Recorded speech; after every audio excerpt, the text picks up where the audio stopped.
Good afternoon.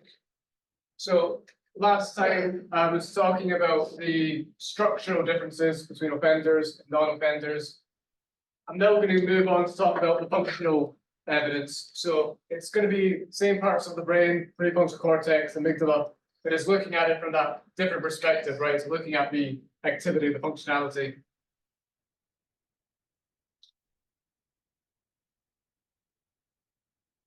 So if you've taken my forensic class, you will know this study, but I'll talk about it in a bit more detail and break it down a bit more. So the first functional research done on offenders was by Adrian Raine in the early 90s in San Quentin Prison in California. He had 41 murderers, all found guilty, but whom had pled not guilty by reason of insanity or some other diminished responsibility argument. And they were matched to 41 controls based upon age, sex, evidence of schizophrenia.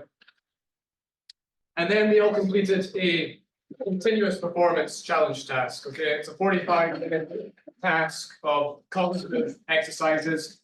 Think about the ones you did last week, okay?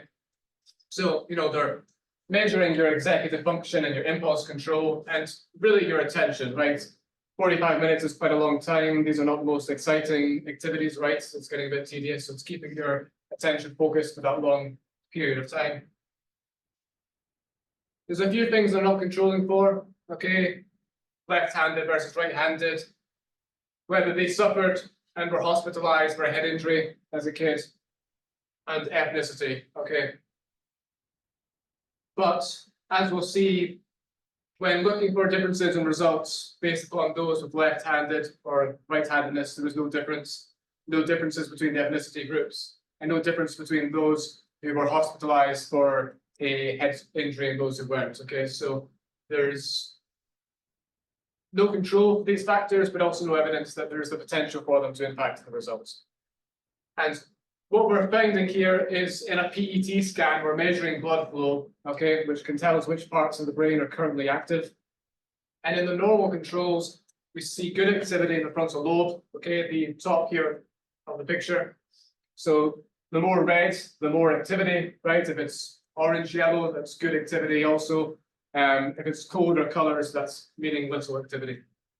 So in the cognitive tasks, as we would expect, right, these are engaging in your executive functions using these responsibilities, this part of the brain, we would expect the frontal lobe to be active, and that's what we see. But in the group of killers, we don't see that, right? We see very little activity in the frontal lobe, indicating prefrontal cortex dysfunction, okay, but this part of the brain isn't becoming active as it should when one is engaging these sorts of activities, okay? Based upon what we looked at last week, we would also expect them to perform poorer on these tasks, right? Worse in impulse control, worse in the executive functions, which would also indicate the impairment in this part of the brain. I'll give you an example of one of these murderers, just so you can kind of imagine what we're talking about. So one of these individuals, Antonio Badante, born in Mexico, came to the US in his young teens. When he was a younger child, he was an altar boy. He did very well at school. There was no evidence of problem behavior at school, no trouble, good grades, and so on. When he was 20 years old, he was a victim in a random attack, hit across the head by a crowbar. He was hospitalized for this head injury. Shortly after that, he was also in a pretty bad car accident that maybe also caused some brain trauma, but at least from the hospitalization from the attack, we know that that would have caused some injury. After this injury, he very quickly begins getting into trouble for drugs, and then shortly after that, he's committing petty thefts in order to fund his drug addiction. And then one day he's robbing a house, he thinks it's empty, but actually the homeowner is home, it's a 70-year-old man. The 70-year-old man surprises Antonio Badante, there's a brief struggle, and then it ends with Antonio Badante killing the elderly man. He goes to a pawn shop and pawns off some of the old man's belongings. They still have the old man's blood on them. This is obviously getting the alarm bells going off, and so they contact the police. The police go to Antonio Badante's house. He's still wearing the blood-soaked clothes, okay? And so he's arrested for the murder of this elderly man. So there's no evidence here of him having tried to evade capture, basically, in terms of cleaning up the crime scene or trying to dispose of evidence. Okay, we would look at this and think it shows pretty low intelligence, really, in terms of how this crime has been committed. Okay, and it's also reactive in nature. Okay, in that it was in the heat of the moment, it was disorganized, it was haphazard and spontaneous. It wasn't that he was planning to commit the murder when going into this situation. Now, this evidence was put forward, including the hospitalization evidence and the dysfunction of the prefrontal cortex. It spared him the death penalty, instead he got life in prison. The prosecutor on the case was skeptical that this really has anything to do with the crime, okay? And certainly we don't know what his brain looked like on the day of the crime. We don't know what his brain looked like before the accident, okay? But we can put things in the sequence in which they happened, right? And then use logical deduction in order to make some at least estimates. So before the accident, he wasn't on a bad pathway. There was no problem behavior in school. He was doing well, grade-wise. But shortly after the accident, things very much changed, and he was, showing signs of a lower IQ, signs of a more aggressive personality. And this is really when the criminal pathway began.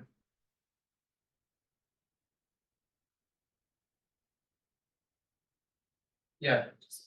What was the schizophrenia part?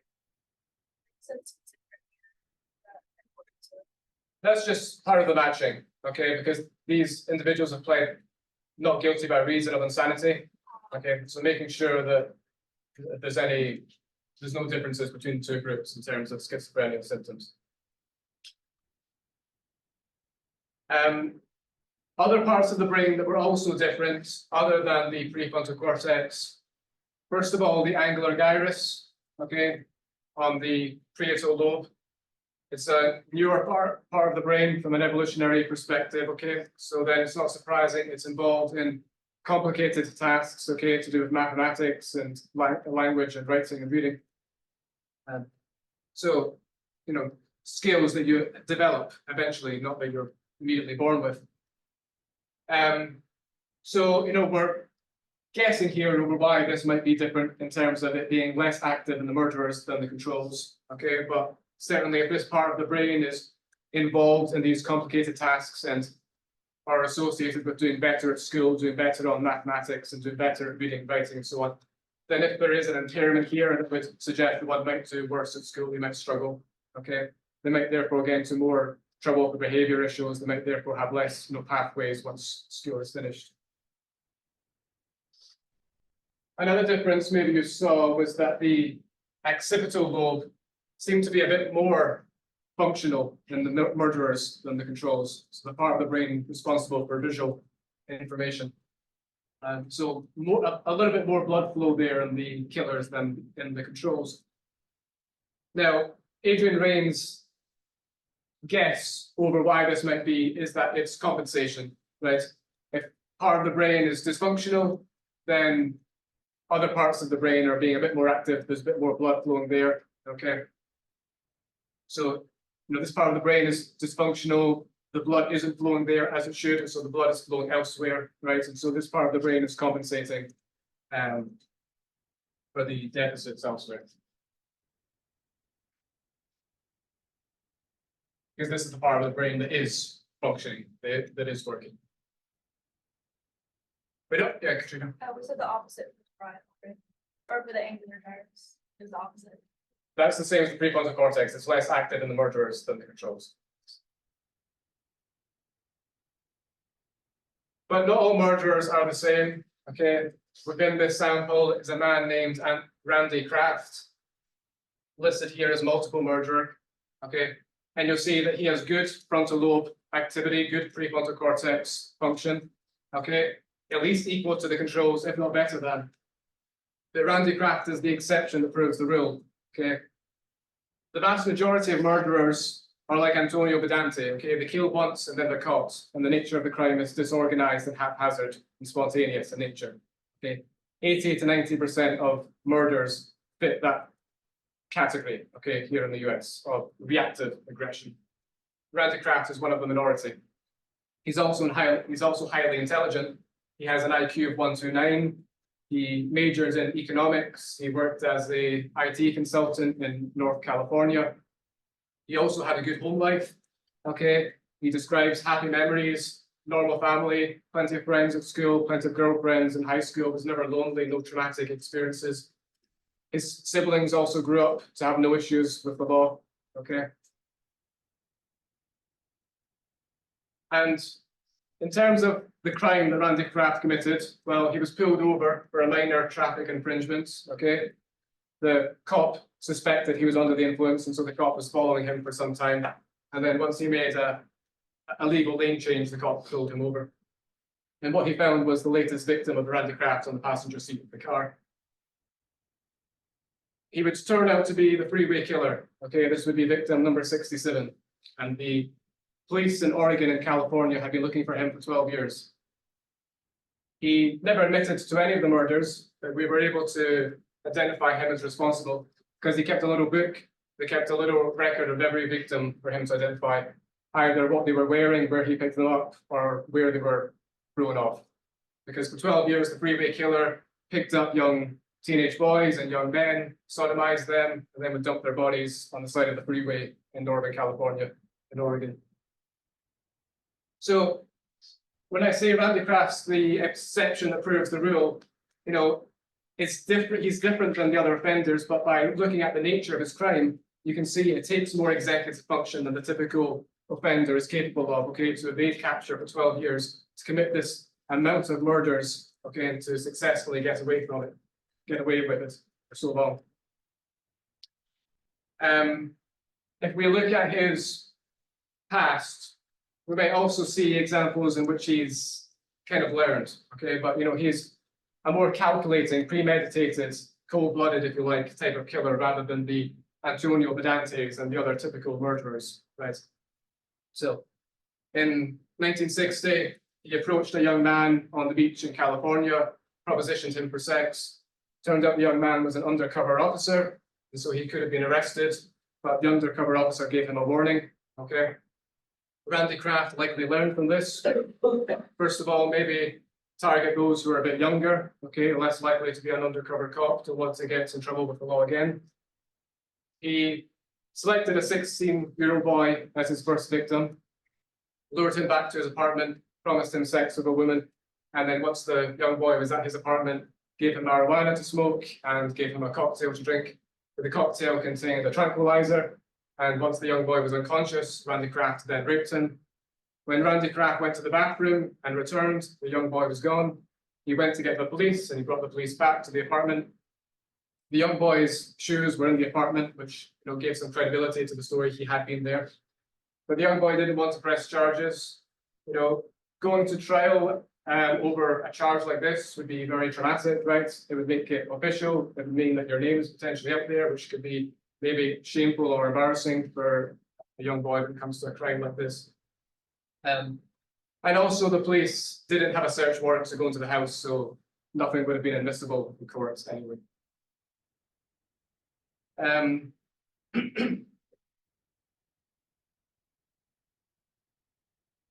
So we have a difference here, but which I've already spoken about, right? We have the more reactive type of aggression, okay, that's responsible for about 80 to 90% of murders in the US. Usually between family members, including between husbands and wives, but it could also be between strangers or friends, but often a heated argument, okay, that then escalates to violence. But it's haphazard in nature, right? If there's a weapon, it's one of opportunity, it's unplanned, it's unpremeditated. So it's a hot-blooded type of offense. The minority are like Randy Kraft, okay, that are proactive, more predatory in nature, more calculating, okay, that they plan how to commit their offense, and then perhaps they select victims of lower risk so that they're less likely to get caught. And then they plan their escape and how they can get away with this or get rid of the evidence as well to evade capture. So after discovering the difference in Randy Kraft, Adrian Raine had the idea that if he split killers into those that were reactive and those that were proactive, the frontal lobe dysfunction would only be evident in the reactive killers, okay, not in the proactive killers. So he gave the killers a questionnaire to measure their reactive and proactive aggression proclivities. And then he also measured the nature of their crimes in terms of being reactive or proactive. He interviewed psychiatrists and psychologists, looked at the transcripts from the case, interviewed the prosecutor or the defense attorneys to get more insight, looked at the medical reports from the medical examiner who had worked on the victims, and then looked at other newspaper reports or anything else that might be tied to the case, other case files. In terms of the consistency between categorizing the offenders as reactive or proactive, the consistency between these observations and the survey is 0.88, okay, which is excellent reliability. Okay, this is really high consistency when it comes to looking at the consistency between different types of ratings. So that gives us good confidence that these individuals have been split appropriately, okay, into whether they are reactive or proactive. And the results confirm Adrian Rain's hypothesis that the reactive killers do show much worse prefrontal cortex function, okay, than the proactive predatory killers. Okay, the predatory killers have good frontal lobe function, whereas this is a clear deficit in the reactive killers.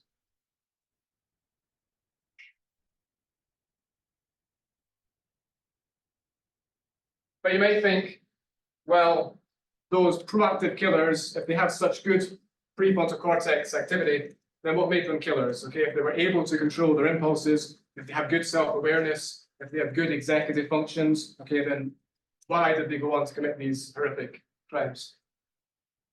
Well, if we go a bit deeper, we can look at subcortical regions within the limbic system, particularly the hypothalamus and thalamus, okay, parts of the brain involved in the network for aggression, okay, initiating the fight response, okay. And what we see is both types of killers have more activity in these subcortical regions, okay, than the controls, okay. So both of these types of killers are capable of great emotion and rage, okay. So when we class killers like Randy Kraft as cold-blooded, that's actually misleading in its title, okay. This wasn't really a cold-blooded crime at all, okay. But Randy Kraft was able to present himself in a way that he could control. Those who knew him described him as polite and nice and mild-mannered, okay. He had the ability to come across as the nice next-door neighbor, okay. But much like the reactive killers, underneath he was harboring also great rage, okay. And when those emotions were unleashed, he was capable of committing horrific acts. But the prefrontal cortex acts as a lid on these more basic emotions, right? The limbic system is at the center of the brain, the more primitive part of the brain, called the reptilian brain sometimes, okay, where your more basic animalistic responses come from, your more basic emotions. And the prefrontal cortex is the more sophisticated part of the brain, more recently evolved, that keeps a lid on these more animalistic desires and emotions, okay? Keeps a control of your impulses, right? Makes you more self-aware and so on. So for Randy Kraft, when he got angry, he was able to keep a lid on those emotions and then strike when it was most likely he would get away with it, okay, when he wanted to get even. Whereas for the majority of killers, the reactive killers, they don't have this same prefrontal cortex functions, okay? And so when they're angry, they strike with great impulsivity, okay, and a disorganized nature.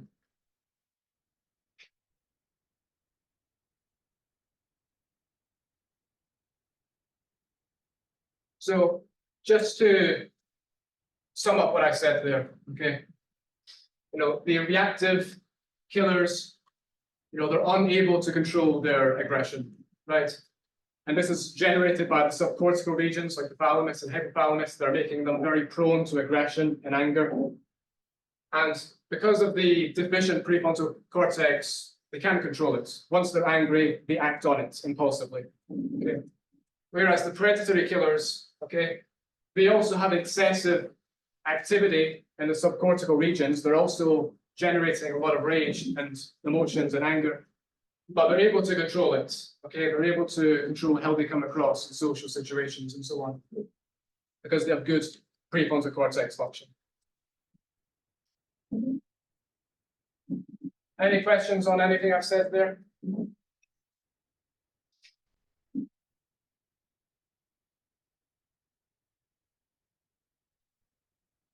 No.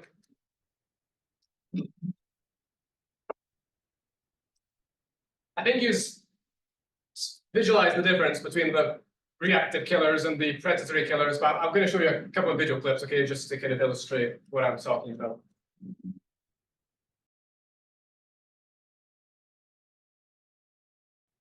So the former obviously isn't really thinking ahead, right? He's just reacting, he has no lid on his emotions whatsoever. The latter is much more cunning, manipulative, okay, able to control those around him and present himself in the way he wants.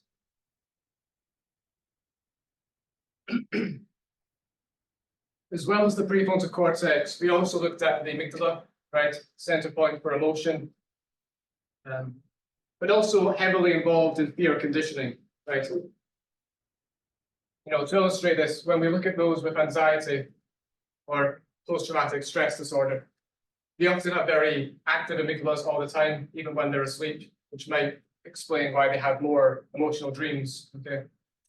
And on the opposite end, we looked at the fact that psychopaths have a smaller amygdala, 18% on average, smaller, okay? And they basically have very little fear, anxiety, okay? So in some ways, it's like the opposite of an anxiety disorder. In animal studies too, if we remove the amygdala from race monkeys, they show no signs of fear. They'll approach predators and they'll eat things that they shouldn't eat. So we looked at the fact that the amygdala is smaller, okay, in psychopaths than in non-psychopaths. In terms of its function, in children with a disruptive behavioral disorder, they were compared to controls, okay, and had reduced fear activity as seen in the activation of the amygdala in response to certain stimuli. Also, those higher in callous, unemotional traits, which are early signs of psychopathy, okay, also less active amygdalas, okay.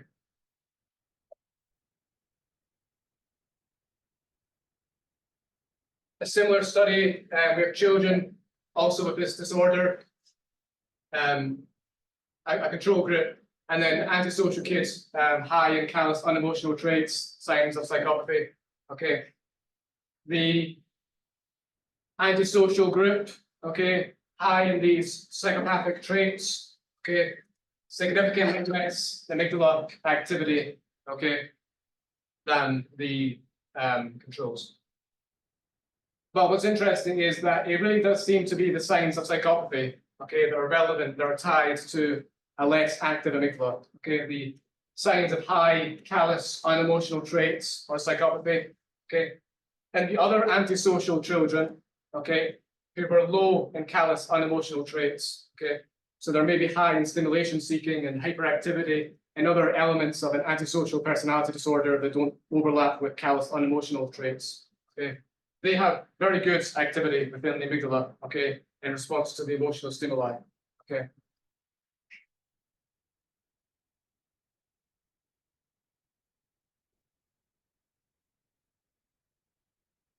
Which brings us on to another line of research on spousal abusers, okay.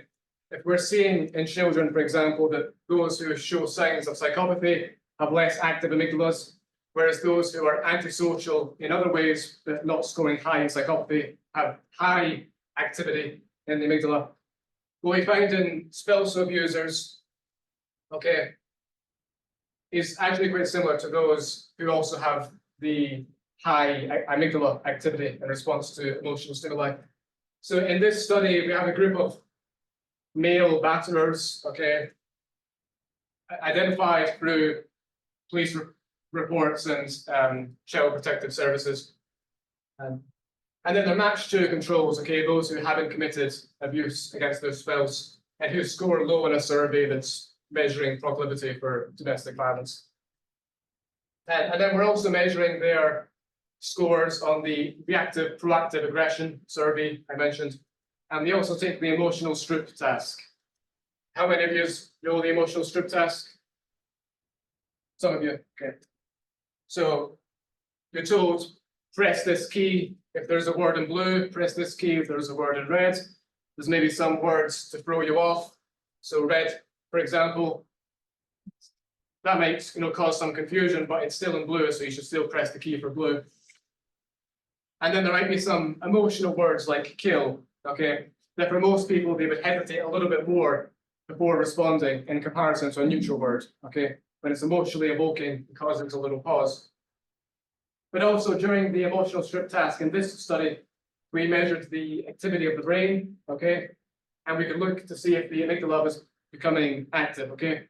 If you experience an emotional event, see emotional stimuli, think of an emotional memory, anything like this should evoke activity in the amygdala, right? Because the amygdala is the center point for emotion, so anything emotional should correspond to activity in this part of the brain.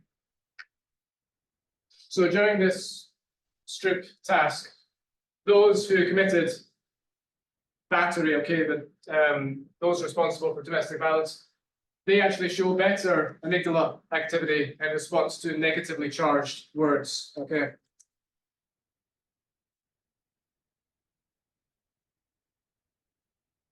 They're scoring higher in both proactive and reactive aggression on the questionnaire, as we would expect, okay? And when we put this in line with other wider research, okay, we find other research that's pretty comparative, okay? And another study looking at spousal abusers increased amygdala activity in response to aggressive words, okay, being presented in comparison to controls. And another study on violent men, okay, greater amygdala response to neutral faces, okay, in comparison to controls.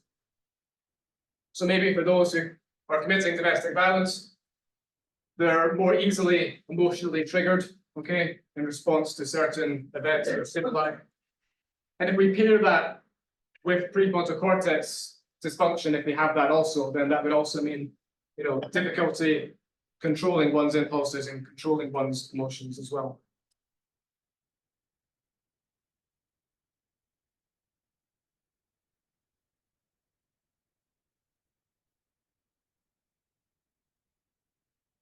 Okay, so we've looked at differences in prefrontal cortex activity and elsewhere, right, between reactive, proactive killers and controls.